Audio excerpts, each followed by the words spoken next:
देखिए सर, ये जो है 12th क्लास के एनसीईआरटी का एक्सरसाइज 7.1 का है, जिसमें कि हमें इंटीग्रल फाइंड करना है। इंटीग्रल मान की इंटीग्रेशन, ये जो फंक्शन दिया हुआ है इनका इंटीग्रेशन फाइंड करना है।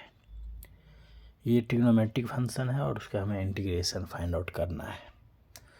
तो ऐसा करते हैं कि इंटीग्रेशन करते समय हम क्या करते हैं, कुछ न कुछ हम जानते हैं कि जो है हम किसी भी फंक्शन को दो वेरिएबल के टर्म में लिख सकते, रिप्रेजेंट कर सकते हैं। एक हो जाएगा डिपेंडेंट वेरिएबल और एक ठो इंडिपेंडेंट वेरिएबल। ठीक है, तो इसको हम कुछ न कुछ एक मान लेते हैं वेरिएबल के टर्म में। जैसे मान लिए हम उनको y मान लिए, y इक्वल टू मान लिए साइन ऑफ 2x। ठीक है, ये हुआ। इनका हमें करना क्या है, इंटीग्रेशन फाइंड करना है। तो क्या करेंगे, सबसे पहले इंटीग्रेशन फाइंड आउट करने के लिए इंटीग्रेशन की जो साइन होता है वो कर देते हैं। यानी कि एक तरह से हमें ये फाइंड करना है साइन ऑफ 2x और dx। ठीक, ये हमें करना है। तो इसके लिए क्या होगा, इसके लिए ये होगा कि आप जानते हैं कि ट्रिग्नोमेट्रिकल फंक्शन है, तो साइन एक्स का क्या होता है, ट्रिग्नोमेट्रिकल में साइन एक्स रहता है तो माइनस कॉस एक्स। लेकिन यहाँ पर विशेष ध्यान देना है कि एंगल भी सेम रखना है। ये जो ट्रिग्नोमेट्रिकल में ये जो देख रहे हैं आप एंगल, ये सेम रखना है, ये क्योंकि इधर सेम है ना, ये सेम रखना है।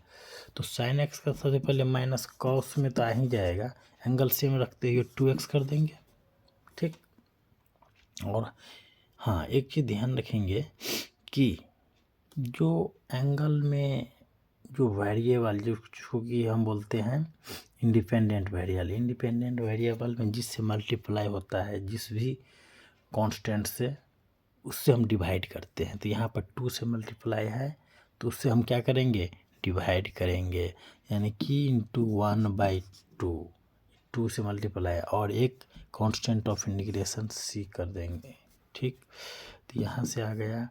तो यहाँ पर क्या करेंगे, इसको पहले लिख देते हैं। तो -1/2 और cos of 2x plus c, ये हमारा हो गया इंटीग्रेशन। ये साइन 2x का इंटीग्रेशन ये हो जाएगा -1/2 cos 2x प्लस c। इसी तरह से मान लीजिए सेकंड क्वेश्चन हमें है, सेकंड क्वेश्चन भी इसमें दिया हुआ है। पहले इनको सही से देख ले, इसके बाद हम सेकंड क्वेश्चन को देखते हैं। जैसे इसी में यदि आपको यहाँ यदि रह जाता, यहाँ आप मान के चलिए, अभी इसी में मान लीजिए यहाँ पर आपको रह जाता कि sign of 5x, sign 5x है, तो कुछ नहीं, हम क्या करते उसका इंटीग्रेशन करते। तो इसको हम कहते हैं sine of 5 of x into dx, sine 5x into dx। इसको करते तो सबसे पहले ये ट्रिग्नोमेट्रिकल फंक्शन, और हम जानते हैं ट्रिग्नोमेट्रिकल फंक्शन का क्या, साइन का क्या होता है माइनस कॉस। यहाँ पर माइनस कॉस तो कर ही देंगे, लेकिन एंगल सेम रखेंगे, ध्यान देंगे एंगल सेम रहता है, माइनस कॉस 5x। और हाँ, कितना से है एंगल, यानी जो है आपका इंडिपेंडेंट वेरिएबल में 5 से मल्टीप्लाई है तो इसे 5 से डिवाइड कर देंगे और प्लस कांस्टेंट ऑफ इंटीग्रेशन करेंगे। यानी कि इसको पहले लिख देंगे -1/5 और ये हो गया cos of 5x plus of c, ये हो गया हमारा इंटीग्रेशन। तो इस तरह से हमें इंटीग्रल का वैल्यू फाइंड आउट करना होता है ट्रिग्नोमेट्रिकल फंक्शन में।